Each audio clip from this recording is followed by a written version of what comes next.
Setelah lama sendiri, Ria Ricis akhirnya menetapkan hati untuk hidup bersama Teuku Ryan. Pemuda asal Aceh inilah yang berhasil menaklukkan hati Ria Ricis. Prosesi ikatan cinta dua insan fenomenal Ria Ricis dan Teuku Ryan telah dilaksanakan siang ini di Hotel JW Marriott, kawasan Mega Kuningan, Jakarta Selatan, Kamis 23 September 2021. Bernuansa religi, lamaran Ria Ricis menggunakan dua budaya dan silaturahmi dua keluarga besar.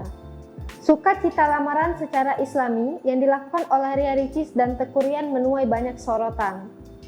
Namun, di balik lamaran tersebut, ada janji Teuku Ryan pada Ria Ricis hingga akhirnya diterima.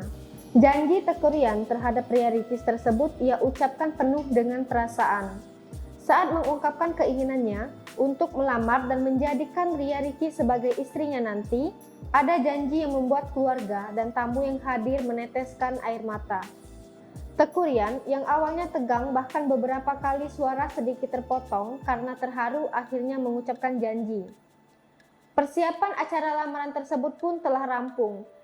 Bahkan, Teuku Ryan diam-diam telah mempersiapkan cincin Heart of the Sea yang didesain khusus dari Passion Jewelry untuk mengikat sang pujaan hati.